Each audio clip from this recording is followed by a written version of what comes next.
Hi, everyone. Thank you so much for joining this on our second day of Love Data Week. We have a presentation this morning of ProQuest TDM Studio. So I am Stephanie LeBou. I'm at the UC San Diego Library, and I'll be kind of moderating this discussion. So as we go through the presentation, if you have questions, you can go ahead and put them in the chat, and we'll have plenty of time for questions. And we have our presenters today. We have Mindy, Austin, and Trisha from ProQuest TDM Studio, and they're going to talk all about this fantastic resource. And so in the interest of time, we might still have people joining the room, but we're going to go ahead and get started and kick off the second day of UC Love Data Week with some text and data mining. So take it away, Mindy and Austin. Perfect. Thank you. Thank you, Stephanie. Thanks for inviting us to talk. And if, like Stephanie said, if you have any questions, we'll try and answer them along the way. Feel free to stop us if it's pertinent to what we're talking about at that moment. I'm Mindy Posnell, our Director of Product Management for TDM Studio. We also have Austin Wilkins, who is our TDM Technical Consultant, and Trisha Girelli, who's our Customer Success Manager. The overall agenda today is pretty straightforward. I'll spend maybe 10 minutes going over why TDM Studio. What kind of challenges does it help solve for not only our researchers, but also our librarians? And then I'll hand it over to Austin for the bulk of our presentation. He'll spend about a half an hour walking through some of the highlights of the product, how you can ultimately use it. Several UC campuses already subscribe. If you see something that's interesting and you're not at UC San Diego, Berkeley, or Davis, all of those institutions have access already. But if you see something that might help you in your research and you're not at one of those campuses, feel free to drop us a line and we can work out how to get a trial started and talk about your project and how it might help you. And then in the end, if Trisha's with us, we'll go through some resources to get started, outlining just that, how to get started with a trial, or even if you already have access to the product, how to ultimately log in and get started with the data visualizations or the Workbench. So we can talk about all of those. And we have about 15 minutes reserved at the end of the session to ask questions. But again, you don't have to hold them till the end. We'll feel free to answer them as we walk through this. Maybe even as we switch presenters, we can give some opportunity to answer any questions. Throughout the development of TDM Studio, we engaged with lots of different librarians and researchers. And we wanted to understand the research workflow and what were some of the challenges for researchers within that workflow. And a researcher can be faculty, it can be a librarian, it can be students, grad students, undergrads, anybody trying to really gather a bunch of data, ultimately to do analysis. And with this product, particularly doing analysis using text and data mining. And we heard time and time again, I don't necessarily know if the content is available for this type of analysis, or even if I see it within an interface, it's not very easy to get, not only just the metadata, but the full text also. Sometimes even when I'm trying to get that content, I get a lot of irrelevant data associated with that large data set. I'm never also very quite sure if I have the rights to use this for text and data mining, which is really important when I'm going to publish, so that I know that I have the rights to ultimately use this content in the way in which I need to be able to provide for reproducibility for any type of journal articles or what have you. And sometimes if it was historical content or earlier period content where you could have that content delivered from many different content providers, including ProQuest, on a disk or via an electronic file transfer, sometimes that would take months. And when our researchers have a project that they want to work on, they don't want to wait months to get started. Clearly, they just want to get started right away. And then, while it doesn't apply to all researchers, we did hear from a lot of faculty the difficulty to have a solution where it was easy to engage with teams in order to teach text and data mining so that they could engage with the same content, work together in a collaborative environment, and ultimately begin to help different levels of students understand text and data mining approaches and methodologies. With that in mind, we also talked to some of the librarians supporting these types of solutions and the difficulty to find a solution that would efficiently support the research workflow and do it within the current budget. Budgeting is always a difficult piece also, but so being able for our librarians to provide content in an efficient and quick way that meets their researchers or users' expectations. I can't even get that word out. Expectations is sometimes difficult. Moving beyond just content and into software and solutions that are utilized. So moving a little deeper into the research workflow, where many times we might engage with researchers at the very beginning of their project, and then maybe we don't even hear back, but with needing a type of solution where you could engage and partner throughout the process, and then establishing and maintaining a relationship with faculty and students to be seen as relevant to this part of the actual workflow. So what we see with TDM Studio and how it helps is really within TDM Studio, and Austin will walk us through this, you have access to some of the most up-to-date content across lots of different providers. So you can get access to today's Wall Street Journal, LA Times, New York Times, today's journals, also ProQuest dissertations and theses, and being able to access that content within, let's say if you were doing several million in your data set, within hours and not days or months, has been a huge benefit for our researchers and our librarians to be able to say, yes, I have a solution where you can get started today that's targeted to your research, and that we can partner throughout this process, because as we know, research is iterative. So as researchers get started, they might say, oh, I'm really looking for this type of data. Maybe I'm only initially interested in the US major daily newspapers. And then as I find some insights and perform some analysis, I do a couple iterations and I want to expand that to international papers, or I want to expand that to regional papers. You can do that all within TDM Studio. So we make sure that anything you see within TDM Studio, where the rights have been cleared for you to perform text and data mining. So it's great that you can move forward with confidence in your research, that everything is good to go, be able to reproduce your data sets and provide anything necessary for the publishing process. And then create data sets or visualizations quickly. You might have heard me mention, so you could do millions within hours. So let's say you were doing a data set across the New York Times. Maybe you want 20 million articles. So you can set up those data sets to collect. And it's not instantaneous, but it is hours, not months, in order to get that data provided in a single schema or XML format. So you don't have to take different papers or different sources and reformat them, so that your analysis can be performed across all of those content sets using the same script, because they're all in the same format.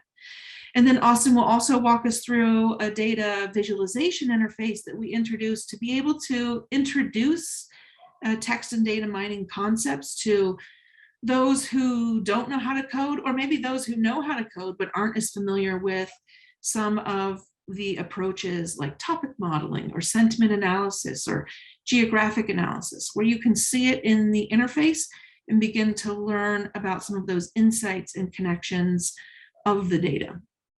So lots of great things that we've seen with our outcomes. And we, like I said, we have several universities across the UC system already subscribing, but we'd love for more of you to get engaged with TDM Studio.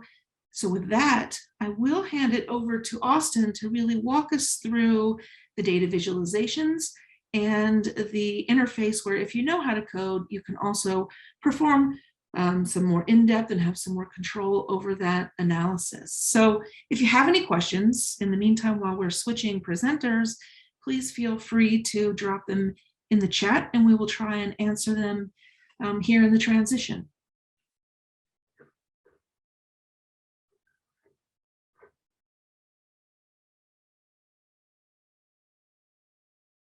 Austin, if you're talking, you are on mute. There we go. Is it have my the correct screen up right here? Yes. Okay, well, wonderful. And once again, if anyone has any questions, feel free to, you can drop them in the chat whenever you want, or just jump on mic. We're a small enough group. I think we can manage that. And I'd be happy to go into something more in depth or answer any questions that come up. So as Mendy mentioned, what I want to run through today is kind of a little, a pseudo analysis, an analysis. It's something I've been interested in and kind of been thinking about. And since we do have this just like instant access to a large content set, it's something I thought would be kind of fun to go into. And since this is the Love Data Week, I was looking for something love related, maybe batches of love letters, these sorts of things. And I found something tangentially related that I'm actually really interested in. It's a little morbid, but from a data perspective, I think it's super interesting. And that's obituaries. So I, using the TDM Studio, just had large access or immediate access to everything tagged as an obituary from a variety of different news sources. So I chose just to limit it and keep something kind of clean and simple to look at the New York Times, everything that has been tagged as an obituary for the past, we're going to end up looking at like the past 40 years. As I'm going along, I'm going to start in the visualization side of things to do a little exploration, learn about our data set, kind of get ideas of what we need to be looking into. And then later, we're going to bring that into the Workbench where we can get really critical, really into the nitty gritty and use scripts that we've written in R and Python to analyze it just however we'd like to do. So to start, I've already made my data set here. I'm not going to go into the creation of it. I'm looking at everything tagged as an obituary from the New York Times. And then I just kept the date range from 2018 to 2022 just to keep the document count low so things would load quickly, be created quickly. See, we're looking at just 6,000 documents right now, and we have geographic analysis, topic modeling, and sentiment analysis to look at. So let's start with a geographic visualization just to understand our data set a little more. So what we're looking at here is not where the article was published, because it's published at the New York Times, but rather we're trying to pull out what locations are being discussed in the article. As you can see, we have large representation in the United States, certain decent representation around Europe, and then the rest of the world a bit less, which is understandable. Obituaries of a large US newspaper. We see we have some West Coast representation, some East Coast representation, highly biased towards New York. This is probably what we'd expect. We can dive in closer and closer and get more granular separations. We can click into these if we wanted to look at kind of specific things from Queens, Brooklyn. And then just to make absolutely sure, I want to see if we have any distinction over time. So here I'm looking at, around 2018, 2019. Still seems mostly from New York, and I'm not expecting anything different, but there in that second year, a few more it looks like, but that could just be my date range, about what we'd expect. Now, we could export that data and get the lat long coordinates in every location, but I think we kind of understand that this is the New York Times, it's over representative of New York. So now let's move into topic modeling. And this is something I'm a huge fan of. I think is really interesting. We've chosen 10 topics to be displayed here.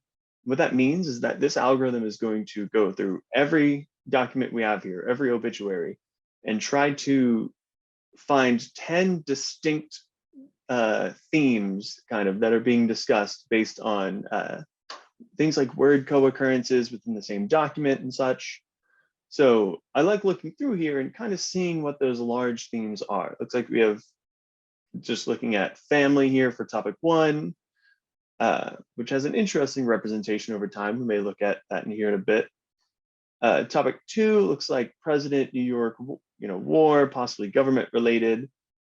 Topic 3 looks like civil rights, women, black, white rights. are, so we can actually click into any one of these and then look at some of the documents that are highly representative of that topic. So here we have, looks like war and government. So we have things like soldier, diplomat, Colin Powell, actually, senators, governors. It's like one topic, talking about political history. Topic 3, it looks like we have, kind of civil rights activists, medical need in South Africa, indigenous leader. So we're talking about obituaries, and it's important to remember that this underlying content set is not really representative of, the whole world, but rather people who get an obituary in the New York Times. So I like to think of these as kind of large topics that are discussing the types of things that we like to talk about our loved ones, or talk about people who are very well known after their past. And they kind of fall into these big topics, talking about their political history, their civil rights battles. So here we have, design, their impact in the world through art and design, literary history, Nobel laureates, author of children's books, research history, professors, medical history, scientists. A topic here that looks like just athletes, which is really interesting, coaches and athletes. So there's a distinct batch of obituaries that seem to be related to that kind of sports history. And moving on, looks like film, television, movie, music, jazz, album, and then music, opera, theater. So once again, I like to kind of think of these as these large, distinct groups that are being discussed about in obituaries. And they all seem to be, about an individual's impact on the world, the things that they left behind, or the changes that they fought for. And, maybe we can look in and think about that as being how we like to remember our loved ones, or what we want the world to know about them. But this is something kind of interesting. Looking at topic 1, I don't really get a strong idea of what that means from these words. It doesn't seem really related to any occupation. And there's this odd representation where it seems really highly represented and then drops off really quickly. So we can explore that a little bit more deeply by clicking into any of these dates. Each one of these is a month. And if we notice over here, these all look like they're paid notice memorial. Then if we go a bit later after here, after that fall, I don't see any more here that say that paid notice memorial. And this is something that, I'm not too aware of at the time. So let's actually click into a couple of these articles, open them up, and we can directly go in and read them. And then I'm going to pull out a couple here as well. So here, these paid notice memorials. These are kind of what were really highly represented in, it looks like, I think it was 2018.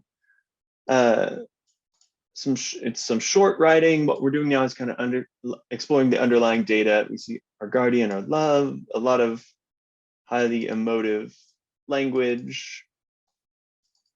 Hearts forever broken, miss and love you forever. These seem to be kind of direct writings directly to individuals from individuals.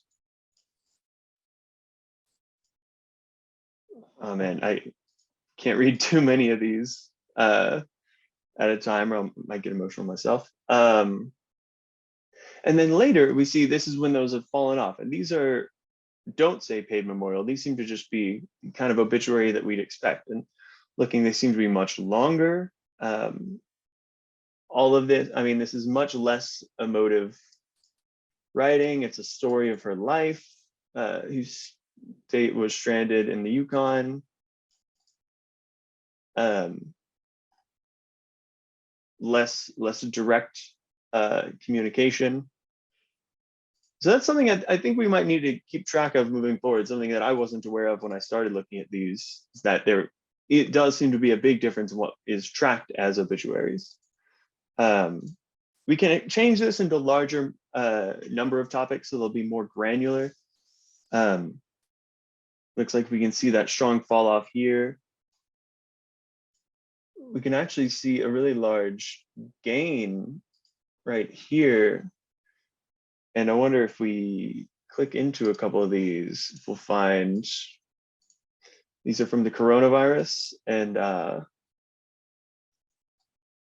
looks like we can find a topic that really increase very quickly about the coronavirus, and we can see that reflected in our data set here. But I don't want to go too deep into these 25 topics. Moving forward, I want to keep that idea of there.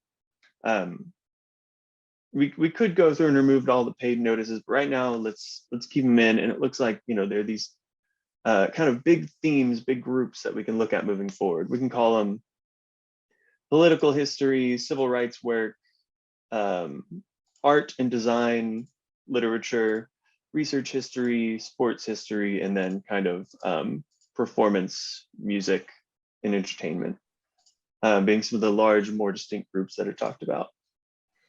And Austin, if you could just spend 1 minute also just kind of talking about how topic modeling, how those topics are created. Oh, yeah. Of course. So the way topic models work is they first you split all the articles just into their component words. So it's looking at individual words, and then it's looking across all those articles for batches of words that commonly occur together.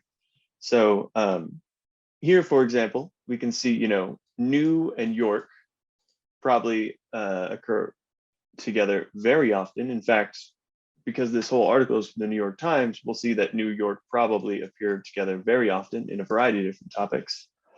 But then we also see president, war, state, you know, United government, United States maybe, or United States something.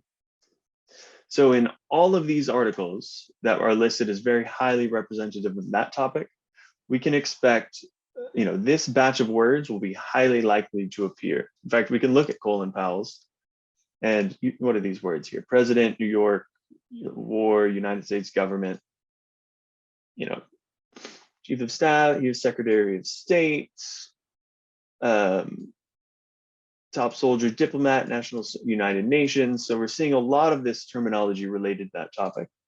And then let's switch down to something quite different here at League One season years. Well, we should be seeing a batch of words that is very different, you know, NFL championship games, coaching. So we'll see words like university, but we'll also see things like football, coach, receiver, NFL. So what the topic model is doing is looking at all of those words from all the documents and trying to find those groupings. And then we're telling it to separate that into the 10 most distinct groupings, 10 most distinct and representative groupings within that data set. Just so everyone knows, we do have full documentation over that, including down here, some additional reading to explain how it's done or used in other groups. Perfect, thank you. All right, now I'm going to load that back up, and keeping those topics in mind, I'm going to go into our sentiment visualization. Now, sentiment analysis is this really interesting way of trying to determine like the emotive content within documents. So what we're doing here is looking at individual sentences, and we have a large machine learning classifier, a neural network that's trained on huge amounts of ProQuest news data. So it's trained on exactly this type of data. We're looking at sentence levels. So things like a sentence like "I did not like the movie" would be understood as a negation of liking the movie. So it would be a negative sentence. So now we can click through any of these emotions and see how they're represented over time in our data set. So anger, not very highly represented. Disgust, maybe a little bit higher. Fear, very low, of course. Sadness, we can see a bit more sadness language going on. Happiness, kind of similar. Love, and now this is a really interesting, and I think it kind of relates to what we saw earlier, that there seems to be an overrepresentation of this love language, sentences that we classify as love related, and then less kind of as we move on, with that strong drop off kind of around the same time. And if we look, yeah, we have these paid notices where we would say about half of the sentences within each one is classified as love related. And then after that drop, we see seems to be just a much smaller or very different types of articles that don't have that in. So let's click that and check those real quick. So we have, this would be from October of 2018. This is the article that had one of the highest love scores in its sentences.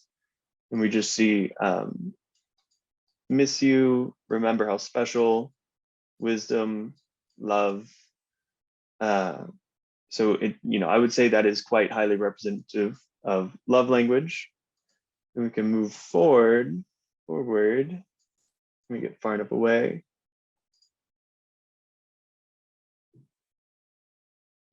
And this is still the most love language article from that month, from a 2 months later. But as you can see, it's not memorial, and it's going to be a lot less, it seems to be a lot less love related. So that's something kind of interesting that we can immediately find, that these paid notices seem to have a really clear impact and sentiment in our data set. Interestingly, it looks like surprise language might be kind of inversely related. But now if we're looking at neutral language, sentences that don't have a strong emotional content, you can actually see a very clear inverse relationship. In fact, we can click here and find, click into this line. It's showing us the articles that have the highest neutral language, and click and find what is probably the least emotional obituary in the New York Times, at least compared to this, our neural network here trained on New York Times data. So it's about an architect redefining urban planning in New York and Los Angeles. Worked for the government. Special zoning districts. Now, I think this is super interesting. He probably had really important life's work, but not a very emotive obituary. That's definitely for sure. In fact, sometimes at the end you'll find something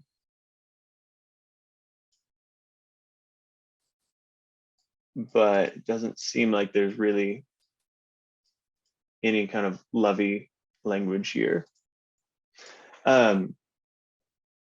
So looking back through any of these, if there's anything else, it looks like surprise might have been higher when we move away from these memorials. Happiness seems generally unrelated, maybe a similar proportion of happy sentences in memorials versus in obituaries. Sadness, I imagine these memorials kind of have more emotive language, more sad. But then we also see a little bump right here, which if we click into, you can see some of the articles that scored higher, more sentences were considered sad. Click into these, and we immediately see, Spanish flu, baby sister, coronavirus. We could actually, I imagine if we look into a couple of these. Austin, just to keep track of time too, I just want to make sure we stay on schedule with moving towards the development side too, so we can get a good look at that. Like, I know this is super interesting. We could dig into this all day long, which I know I'd love to hear about it, but I want to make sure we cover the full story for Oh, everybody. don't worry, you're going to hear about all of it later. But yeah, let's move into the workbench now. Actually, there's one last thing I want to say about the visualization. Now we found some interesting findings. We kind of explored the data set. If we wanted to, at this point, there are a variety of paths we could take. We learned that there's a difference between paid notice memorials and obituaries. We could go in and further refine this data set down, exclude everything that has paid notice in the title, maybe. We could, and then drill down that way. Or we could export the data behind each visualization. So we could look at individual documents and how they relate to individual sentiment scores, everything that maybe rates highly under political history for the topic model. We could look at the sentiment of those specifically. Or kind of what I want to do here is if someone has skills in R and Python, or at least they know someone who does, or they're willing to learn, we can take these ideas into the workbench, recreate that same data set, and then explore it more granularly in the workbench. So I've already created the data set. These are a bunch of other data sets I've looked into. And here we have obituaries. And we see from the New York Times. Here, now I'm looking from 1980 to 2022, and we have 300,000 obituaries in this data set. So I'm going to open those into the Jupyter Notebook. The whole idea of these workbenches is that you can build these data sets of hundreds of thousands, millions of documents, and we will load them into this virtual machine that is hosting a Jupyter Notebooks environment.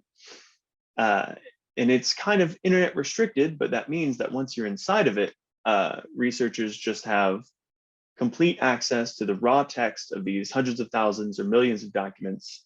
And they can upload their own programs or run up against them, or write programs right here on the platform, and kind of get that granular, or just get that full access, I should say, to the data.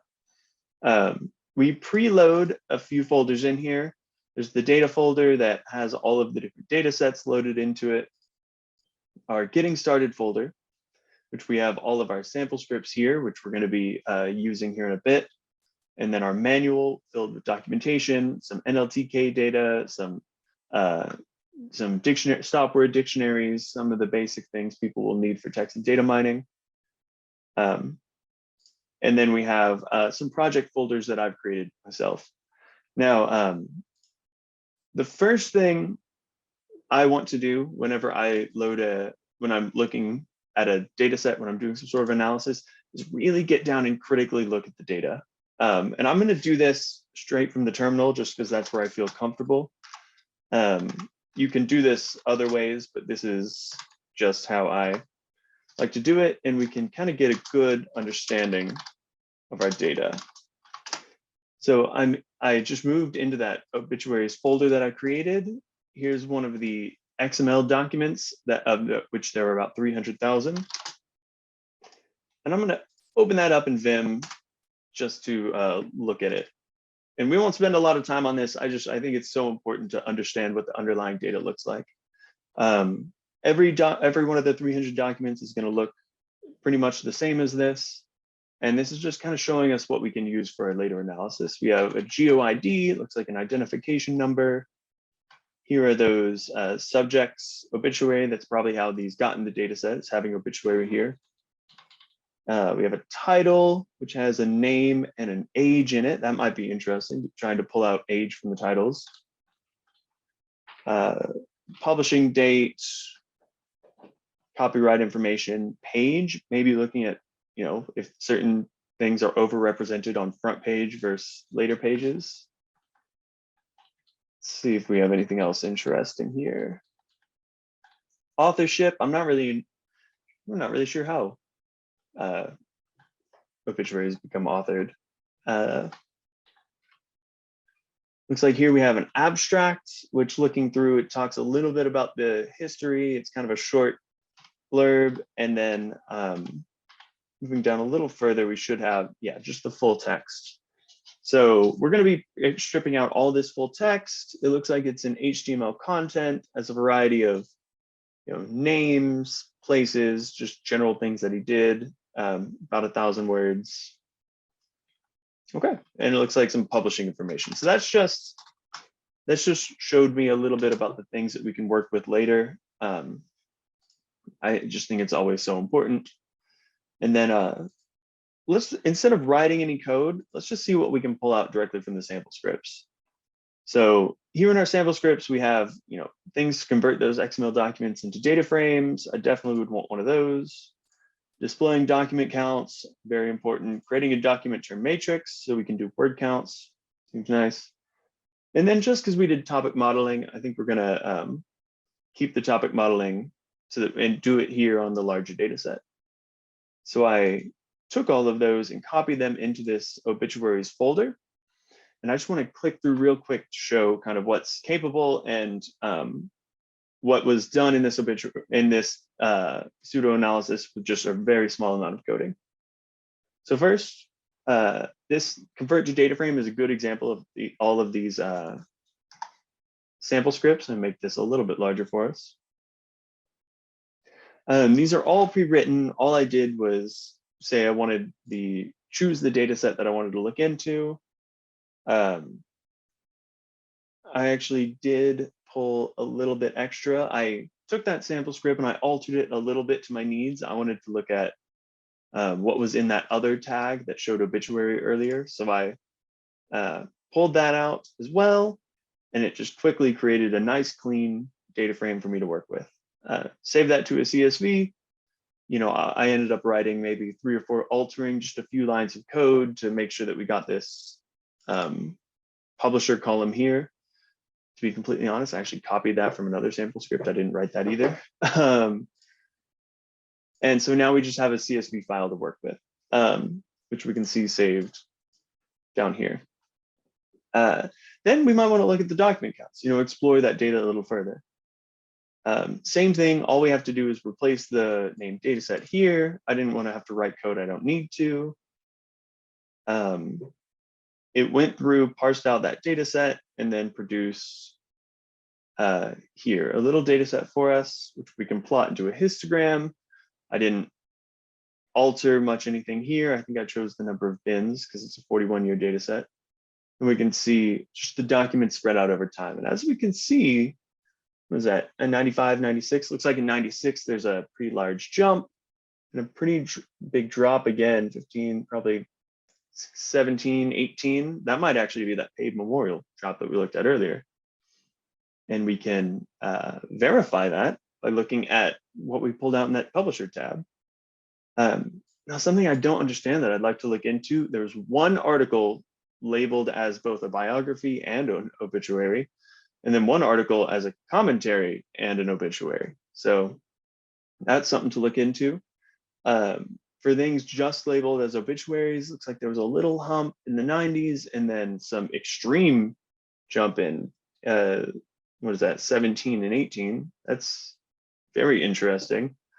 And then paid death notices seem to be much more, what is this, goes up to maybe 2,000 a year obituaries, and then regularly 5,000 a year of these death notices.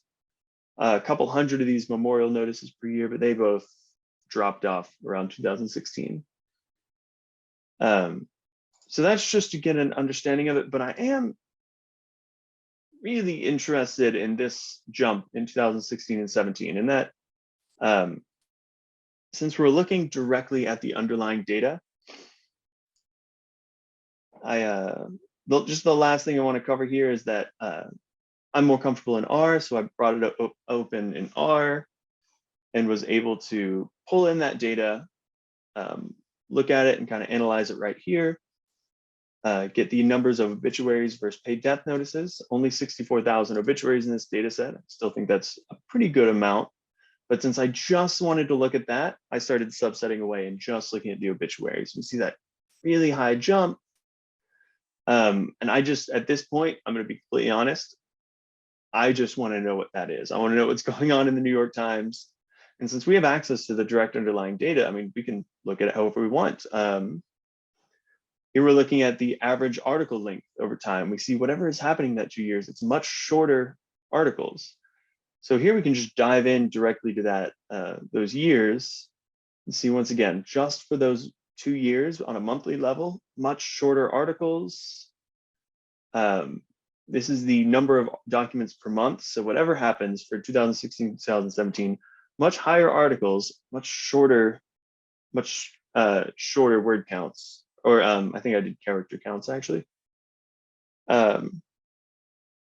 Looking at the length per day, we can still see that there's something going on in 2017 where, generally speaking, shorter lengths compared to the higher lengths in other years. And then looking at articles per month just at the daily level, here we even see their odd monthly perturbations that we could that I just kind of love to dive in and see exactly what's going on. And then finally being able to open this back up in the topic modeling. This is another script that was just a sample script. All I did was point it to the obituary CSV that I already created. Told it to pull 10 topics. And here's the thing. Look at that jump right there. It's a weird jump, right? New York Times, City, Manhattan School, Brooklyn Street Public. That's 2016, 2017 again. So that's shown us that there are some underlying attributes, underlying features in this data set that we can pull out to get even more critical with if we'd like, which I generally do like to do. And I think that's about all I'd like to cover here. That's just a general, you can, once you bring in the data and showing what you can do just mostly with our sample scripts, with a little bit of your own visualization. At this point, if we'd like, we can take any of these results that we found, export them, publish with them, use them for further analysis, and kind of move on deeper in that route. And with that, I think I'm going to hand it off to Trisha. If anyone has any, questions about that, feel free to throw them in the chat, or I'd love to talk more about it.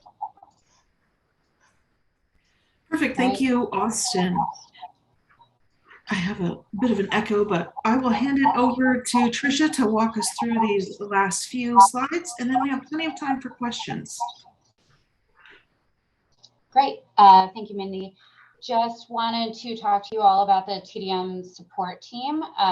So with that, we have 3 different areas of support for you all. With that, we have our account manager, who primarily handles the contracts, renewals, any adjustments that you would like made to your subscription within TDM Studio. Second, we have the TDM Studio Customer Success Manager. So that would primarily be myself, where I would help guide you through the onboarding process, talk to you about best practices, provide communication materials, to make sure that there is optimal engagement on the product. And I would be the main point of contact for TDM Studio related questions going forward. And then lastly, we have our TDM Studio consultant. They provide the research support, starting with the onboarding, overview meeting, and any meetings in between regarding any questions about the platform functionality and or any questions about the code for their research. The technical consultant also provides educational workshops for each school. So anyone who would like to join, who has interest in either the non-coding visualization section or the Workbench side for the researchers who do know how to code, just like today, Austin would provide that, but more in depth. And then moving on to the next slide.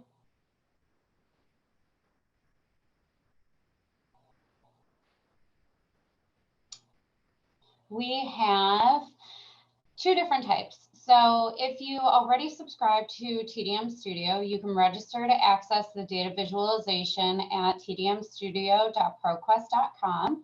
Or if you're looking to get set up on your Workbench, you can reach out directly to your librarian to get started. Now, if you are a school who doesn't subscribe to TDM Studio, reaching out to the account manager, they can provide you and get you set up on a free 30-day trial for either you and your research team or the library.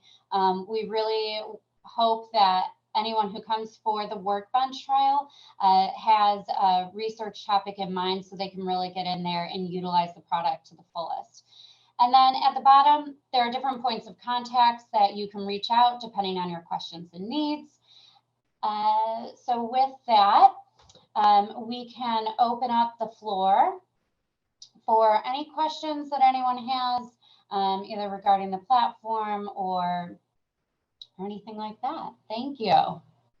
Thank you all, Tricia, Austin, and Mindy. I want to reiterate a question that was in the chat that Austin asked. Someone asked, is there a way for researchers to add their own data, so non-PQ data? And yes, there is a way. It wasn't covered in this particular demo, but users can upload their own data and their scripts to the Workbench. So there's a way to combine sort of the data you have and the PQ data, and I'll let, if Austin, you want to just briefly cover that. It looks like there's a follow-up question about size limits as well.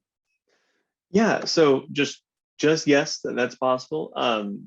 Sometimes researchers will upload their own pre-trained models or write programs off the platform and then put them on just to analyze that. Or if you have like a large amount of demographic or survey data that you want to do in a deep connection with this ProQuest data, and you need to have the full text, then that could be uploaded and kind of work on it that way. And for a size limit, the workbenches are, they're hosted virtual machines, so they are at base 100 gigabytes of storage. When researchers are doing really, kind of big data analytics, we're happy to bump that up to make sure they have plenty of room to, bring in their millions of documents and then bring in whatever else they have and work with it all there. Thank you. Feel free to put any other questions in the chat as you have them. So I'm at UC San Diego, where we do have access to this, and it is pretty cool. It's really fun to play around with all the pre-done scripts. It makes it pretty easy to analyze that data. So if you're at San Diego, Berkeley, and I believe Davis, you should have access to this. If you don't, might I suggest this is a great way to reach out and find a collaborator at one of those institutions as well, if you have a research project that you're really interested in. And I also wanted to mention, because text mining is so popular these days, give a plug for another demo we're doing tomorrow for a similar platform that analyzes the JSTOR content. So this is ProQuest content. There's a similar platform that works with the JSTOR content. But other questions that people might have about ProQuest TDM Studio?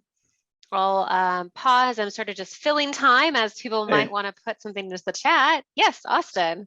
I don't know if I should say this, but about the one tomorrow, I think it's Consulate with Nathan Kilber might be the one doing. I've been to a bunch of his workshops, and they're good workshops. They have a huge passion in like teaching text and data mining and a lot of resources for kind of learning. And I mean, I've used them. They're great. Good. I was feeling a little bit weird about being in this demo and recommending another demo, but it truly is about whatever content that serves your need, and whether you are more interested in more of a point and click interface, or you're someone who really wants to, write your own code in R and Python. And there's a whole universe of platforms out there. So for those of you that are librarians, you're probably familiar. If you're faculty and students and you're wondering what else is out there, feel free to reach out to your library. They would be happy to show you all the different options that you have, including ProQuest TDM Studio. So I'm not seeing any questions come into the chat, and I do want to be respectful of people's times.